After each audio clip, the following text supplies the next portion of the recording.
ಶ್ರೀ ಗಣೇಶ ಶಾರದಾ ಗುರುಭ್ಯೋ ನಮಃ.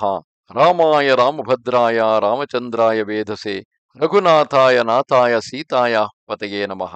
ಶ್ರೋತೃಗಳಿಗೆ ಶ್ರೀಮದ್ ವಾಲ್ಮೀಕಿ ರಾಮಾಯಣ ಸುಂದರಕಾಂಡದ 7ನೆಯ ಸರ್ಗಕ್ಕೆ ಸ್ವಾಗತ.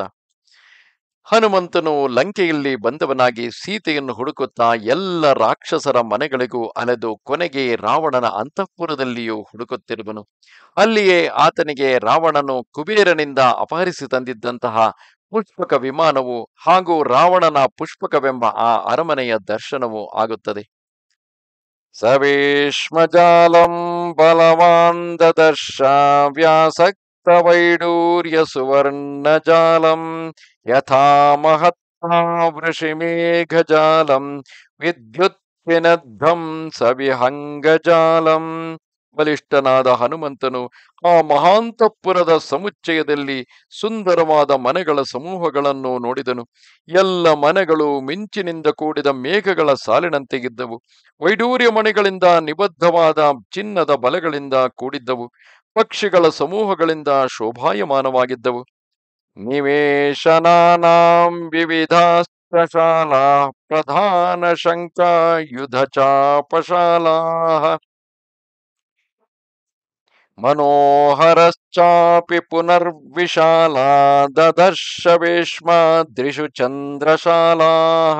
ಅಲ್ಲಿ ಪ್ರಶಸ್ತವಾದ ಶಂಖಗಳು, ಆಯುಧಗಳು, ಧನುಸ್ಸುಗಳು, ಇವುಗಳಿಂದ ಶೋಭಿತವಾದ ಅಂತರ್ಗ್ರಹಗಳನ್ನು, ಪರ್ವತ ಸದೃಶವಾದ ಪ್ರಾಸಾದಗಳಲ್ಲಿ ಮನೋಹರವಾದ ವಿಶಾಲವಾದ ಚಂದ್ರಶಾಲೆಗಳನ್ನು ಹನುಮಂತನು ನೋಡಿದನು. ಗೃಹಾಣಿ ನಾನಾ ವಸುರಾಜಿತಾನಿ ದೇವಾಸುರೈಶ್ಚಾಪಿ ಸುಪೂಜಿತಾನಿ ಸರ್ವೈಶ್ಚ ದೋಷೈಃ ಪರಿವರ್ಜಿತಾನಿ ಕಪಿರ್ದದರ್ಶ ಸ್ವಬಲಾರ್ಜಿತಾನಿ. ಅವು ನಾನಾ ವಿಧವಾದ ಸಂಪತ್ತುಗಳಿಂದ ದೇದೀಪ್ಯಮಾನವಾಗಿ ಕಾಣುತ್ತಿದ್ದು ದೇವಾಸುರರಿಂದಲೂ ಪ್ರಶಂಸಿಸಲ್ಪಡುತ್ತಿದ್ದವು. ಸಕಲ ವಿಧವಾದ ಭೋಗ ಸಾಮಗ್ರಿಗಳು ವಿಪುಲವಾಗಿದ್ದು ಯಾವುದರ ಕೊರತೆಯೂ ಇರಲಿಲ್ಲ. ರಾವಣನು ಸ್ವಬಲ ಪರಾಕ್ರಮಗಳಿಂದ ಸಂಪಾದಿಸಿದ್ದು ಅಂತಹ ಭವ್ಯವಾದ ಸುಂದರವಾದ ಗ್ರಹಗಳನ್ನು ಮಾರುತಿಯು ನೋಡಿದನು. ತಾನಿ ಪ್ರಯತ್ನಾಭಿಸಮಾಹಿತಾನಿ ಮಯೇನ ಸಾಕ್ಷಾದಿವ ನಿರ್ಮಿತಾನಿ ಮಹೀತಲೆ ಸರ್ವಗುಣೋತ್ತರಾಣಿ ದದರ್ಶ ಲಂಕಾಧಿಪತೇರ್ಗ್ರಹಾಣಿ. ಪ್ರಯತ್ನಪೂರ್ವಕವಾಗಿ ಬಹಳ ಸುಂದರವಾಗಿಯೂ ವಿಶ್ವಕರ್ಮನಿಂದ ನಿರ್ಮಿಸಲ್ಪಟ್ಟ ಆ ಸೌಧಗಳಲ್ಲಿನ ಮಾಯಾ ವಿಶೇಷಗಳಿಂದಾಗಿ ಮಯನಿಂದಲೇ ನಿರ್ಮಿಸಲ್ಪಟ್ಟಿರುವುದು ಎಂಬಂತೆ ಕಾಣುತ್ತಿತ್ತು. ಭೂಮಂಡಲದಲ್ಲೇ ಸಕಲ ಗುಣಗಳಿಂದಲೂ ವಿಶಿಷ್ಟವಾಗಿದ್ದ ಲಂಕಾಧಿಪತಿಯಾದ ರಾವಣನ ಪ್ರಾಸಾದಗಳನ್ನು ಹನುಮಂತನು ನೋಡಿದನು. ತಥೋ ದದರ್ಶೋಚ್ಛ್ರಿತಮೇಘರೂಪಂ ಮನೋಹರಂ ಕಾಂಚನ ಚಾರುರೂಪಂ ರಕ್ಷೋಧಿಪತ್ಯಾಸ್ಯ ಬಲಾನುರೂಪಂ ಗ್ರಹೋತ್ತಮಂ ಹ್ಯಪ್ರತಿರೂಪರೂಪಂ. ರಾವಣನ ಉತ್ತಮೋತ್ತಮವಾದ ಅರಮನೆಯು ಎತ್ತರದಲ್ಲಿರುವ ಮೇಘದಂತೆ ಮನೋಹರವಾಗಿತ್ತು. ಸುವರ್ಣದಂತೆ ಸುಂದರವಾಗಿಯೂ ರಾಕ್ಷಸರ ಅಧಿಪತಿಯಾದ ರಾವಣನ ಅಂತಸ್ತಿಗೆ ಅನುರೂಪವಾಗಿಯೂ ವಿರಾಜಿಸುತ್ತಿತ್ತು. ಮಹೀತಲೆ ಸ್ವರ್ಗಮಿವ ಪ್ರಕೀರ್ಣಂ ಶ್ರೇಯಾಜ್ವಲಂತಂ ಬಹುರತ್ನಕೀರ್ಣಂ ನಾನಾತರುಣಾಂ ಕುಸುಮಾವಕೀರ್ಣಂ ಗಿರೇರಿವಾಗ್ರಂ ರಜಸಾವಕೀರ್ಣಂ. ಅದು ಭೂಮಿಗೆ ಇಳಿದು ಬಂದ ಸ್ವರ್ಗದಂತೆ ಶೋಭಿಸುತ್ತಾ ಹೊಳೆಯುತ್ತಿತ್ತು. ಅನೇಕ ರತ್ನ ರಾಶಿಗಳಿಂದ ಸಮೃದ್ಧವಾಗಿತ್ತು. ವೃಕ್ಷಗಳ ಕುಸುಮಗಳಿಂದಲೂ ಪ್ರಾಪ್ತವಾಗಿದ್ದು ಕುಸುಮ ಪರಾಗದಿಂದ ಆಚ್ಛಾದಿತವಾದ ಪರ್ವತ ಶಿಖರದಂತೆ ವಿರಾಜಿಸುತ್ತಿತ್ತು. ನಾರೀ ಪ್ರವೇಕೈರಿವ ದೀಪ್ಯಮಾನಂ ತಟಿದ್ಭಿರಂಭೋ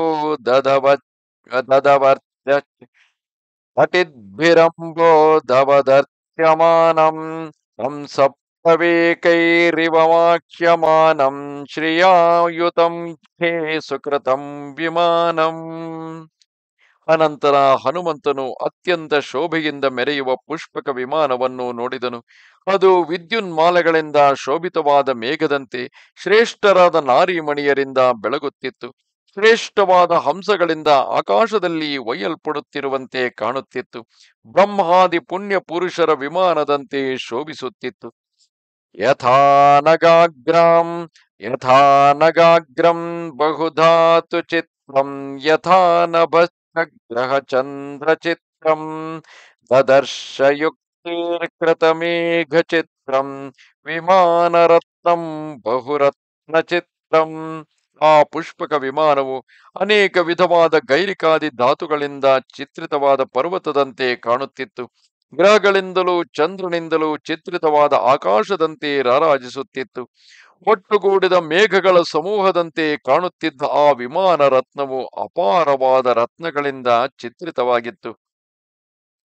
ಮಹೀಕೃತ ಪರ್ವತರಾಜಿಪೂರ್ಣ ಶೈಲಾಕೃತ ವೃಕ್ಷವಿತಾನಪೂರ್ಣಾಃ ವೃಕ್ಷಾಕೃತಾಃ ಪುಷ್ಪವಿತಾನಪೂರ್ಣಾಃ ಪುಷ್ಪಂ ಕೃತಂ ಕೇಸರಪತ್ರಪೂರ್ಣಂ. ಆ ಪುಷ್ಪಕ ವಿಮಾನದಲ್ಲಿ ಅನೇಕ ಚಿತ್ರಗಳನ್ನು ಬಿಡಿಸಿದ್ದರು.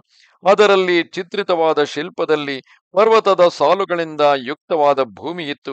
ಪರ್ವತಗಳು ವೃಕ್ಷಗಳ ಸಮೂಹಗಳಿಂದ ವ್ಯಾಪ್ತವಾಗಿದ್ದವು. ವೃಕ್ಷಗಳು ಪುಷ್ಪಗುಚ್ಛಗಳಿಂದ ಸಮೃದ್ಧವಾಗಿದ್ದವು.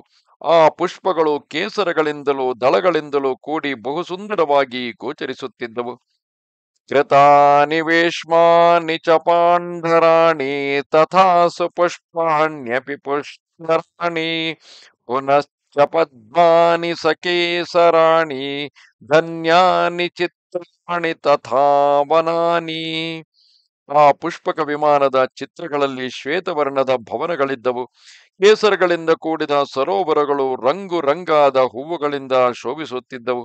ಅದರಲ್ಲಿ ಕೇಸರಗಳಿಂದ ಕೂಡಿದ ಪದ್ಮಗಳು ರಾರಾಜಿಸುತ್ತಿದ್ದವು. ಅದರಲ್ಲಿ ಚಿತ್ರಿತವಾದ ವನಗಳು ಅದ್ಭುತವಾಗಿದ್ದವು. ಪುಷ್ಪಾಹ್ವಯಂ ನಾಮ ವಿರಾಜಮಾನಂ ರತ್ನಪ್ರಭಾಭಿಶ್ಚ ವಿವರ್ಧಮಾನಂ ವೇಶ್ಮೋತ್ತಮಾನಾಮಪಿ ಚೋಚ್ಯಮಾನಂ ಕಪಿ ಮಹಾಕಪಿಸ್ತ್ರ ಮಹಾವಿಮಾನಂ.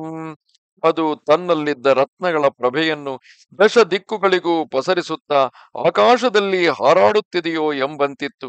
ಉತ್ತಮೋತ್ತಮ ಪ್ರಾಸಾದಗಳಿಗೂ ಶ್ರೇಷ್ಠತಮವಾಗಿರುವ ಪ್ರಾಸಾದದಂತೆ ಕಂಗೊಳಿಸುತ್ತಿತ್ತು. ಅಂತಹ ಪುಷ್ಪಕವೆಂಬ ಹೆಸರಿನ ಮಹಾವಿಮಾನವನ್ನು ಹನುಮಂತನು ನೋಡಿದನು. ಕೃತಾಶ್ಚ ವೈಡೂರ್ಯಮಯಾ ವಿಹಂಗಾ ರೂಪ್ಯ ಪ್ರಮಾಲೈಶ್ಚ ತಥಾ ವಿಹಂಗಾಃ ಚಿತ್ರಾಶ್ಚ ನಾನಾ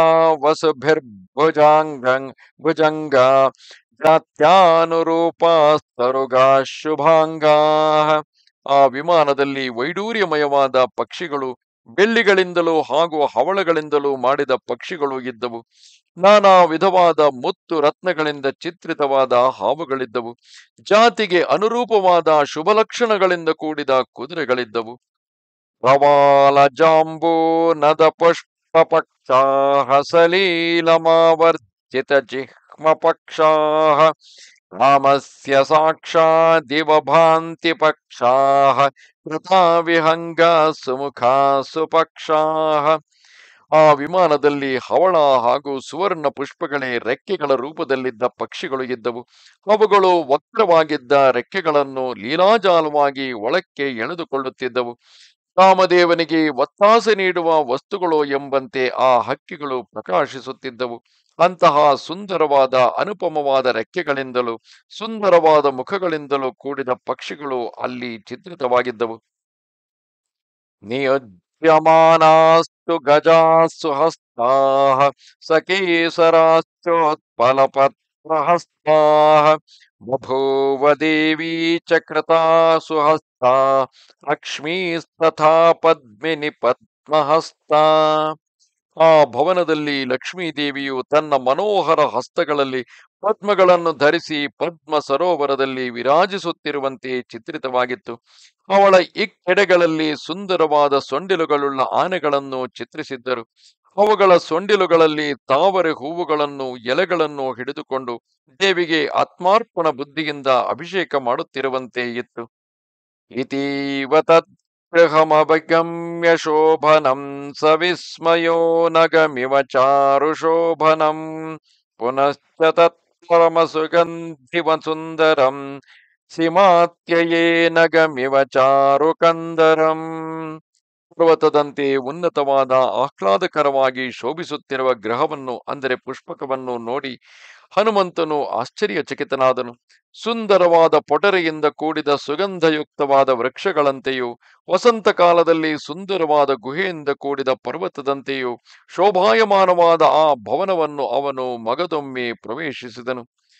ತತಃ ಸತಾಂ ಕಪಿರ ಸತಃ ಸತಾಂ ಕಪಿರಭಿಪತ್ಯ ಪೂಜಿತಾಂ ಚರನ್ ಪುರೀಂ ದಶಮುಖ ಬಾಹುಪಾಲಿತಾಂ ಅದೃಶ್ಯತಾಂ ಜನಕ ಸುತಾಂ ಸುಪೂಜಿತಾಂ ಸುದುಃಖಿತಂ ಪತಿಗುಣವೇಗ ನಿರ್ಜಿತಾಂ.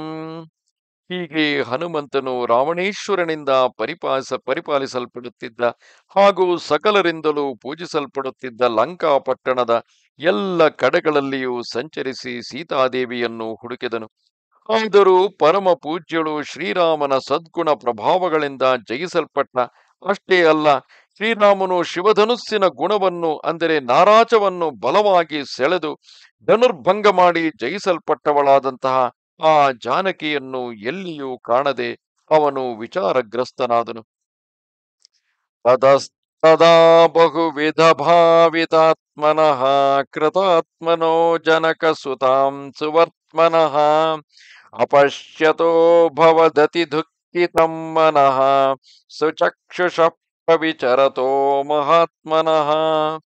ಆ ಸಮುದ್ರದಲ್ಲಿ ಲಂಕಾಪಟ್ಟಣದಲ್ಲಿ ಸಂಚರಿಸುತ್ತಿದ್ದ ಮಹಾತ್ಮನಾದ ಬಹುವಿಧವಾಗಿ ಆಗುಹೋಗುಗಳನ್ನು ಮನಸ್ಸಿನಲ್ಲಿಯೇ ವಿಚಾರ ಮಾಡುತ್ತಿದ್ದ ತೀಕ್ಷ್ಣ ಬುದ್ಧಿಯವನಾದ ಸದಾಚಾರ ಸಂಪನ್ನನಾದ ಹನುಮಂತನು ಸೂಕ್ಷ್ಮ ದೃಷ್ಟಿಯಿಂದ ಹುಡುಕಿದರೂ ಸೀತೆಯನ್ನು ಕಾಣದೆ ಅವನ ಮನಸ್ಸು ಅತಿ ದುಃಖಿತವಾಯಿತು. ಇತ್ಯಾರ್ಷೇ ಶ್ರೀಮದ್ ರಾಮಾಯಣೇ ವಾಲ್ಮೀಕಿಯೇ ಆದಿಕಾವ್ಯೇ ಸುಂದರಕಾಂಡೇ ಸಪ್ತಮ ಸರ್ಗಃ. ಮಹರ್ಷಿ ವಾಲ್ಮೀಕಿ ವಿರಚಿತ ಆದಿಕಾವ್ಯವಾದ ಶ್ರೀಮದ್ ರಾಮಾಯಣದ ಸುಂದರಕಾಂಡದಲ್ಲಿ ಇಲ್ಲಿಗೆ 7ನೆಯ ಸರ್ಗವು ಮುಗಿಯಿತು. ನಮಸ್ತೆ ಶಾರದಾದೇವಿ ಕಾಶ್ಮೀರ ಪುರವಾಸಿನಿ ತ್ವಾಮಹಂ ಪ್ರಾರ್ಥಯೇ ನಿತ್ಯಂ ವಿದ್ಯಾದಾನಂಚ ದೇಹಿಮೆ. ನಮಸ್ಕಾರ.